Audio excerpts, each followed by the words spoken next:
ka karamogo munun be foto la daga ya ube qiyasu ni haklina udo qaida udo fo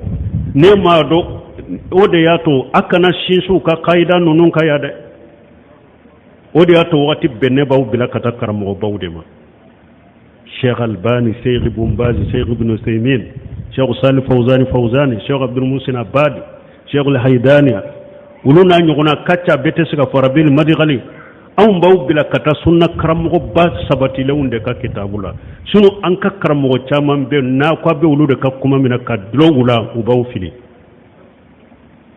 parce que utara qaida munun kala kana uma har qaida nunun famu u famu to nyumana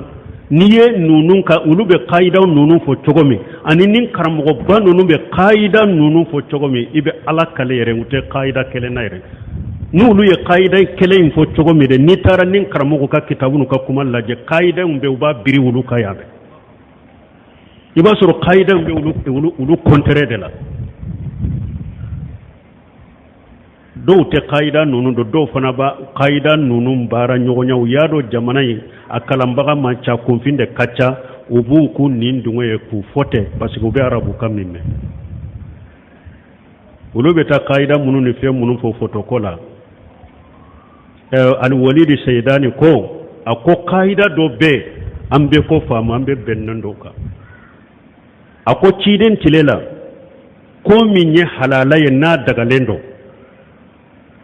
atumbe keni minando ye me sisa minando nana o minan tunte ciden tilela o ko kele imbe keni o minan kele nye yala minan imbe ko daga lay haramu yawa ha ako misali la ciden tilela yen nafila ka ka nyame ka ciden yen nafila ka ka nyame ka bo ako sisa kan nafila ke mobile kono abe dago ba teta ha eska amba fu nafila haramalendo mobile kono parce que ciden nyake nyame de ka e yake mobile de kono nafila haramu yara ako nafila dagara nyame ka chogomi nafila dagara mobile ka chogo kelena adagara avion ka uchogo kelena adagara terrain ka uchogo kelena adagara dabbabati ka uchogo kelena adagara misi ewa so ka uchogo kelena adagara kan nafila ke fali ka uchogo kelena minye halalai minayin te o haramu ya iko nin famu awa ko ka famu fana min fana ye haramu ye min fana ye haramu ye minaundo na kerani minando ye min tunte ciden tilar o tese ka ke halalai ay nin qaida famu bo ko ciden tilela ciden ko wa kullu lil musawwir fi nar ciden ko hoto tala bebe tasma kono asaddu an-nas ajaba yawm al-qiyamah lil musawwirin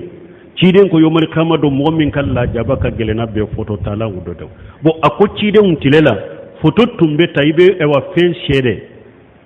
ire mugoni o de be dila ka ke foto e o tumbe ulu tilela foto tunye ode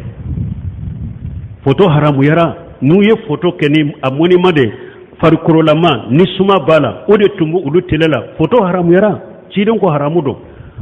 ciden tilen nyefe doni mogo nana ube foto dese ni dese kokola o fana haramu yara ba ma haramu ya foton dese la man ni ba dese ni bolo de hari ni farkurolama te nisuma tala me ba dese kokola ube ba dese finila ni ma foto afana haramu yara parce que photo de do ko ake chogo ni folo ke chogo te kelenye ota bo haramula akwambora de selikela wala ewa photo were nana sura ewa suratul photographiya an fana tan appareil photo nunu nana telefone photo nunu nana photo be tanu ye yala ni photo taranu ye o boy photo yimbo photo yala wa ako photo min tara appareil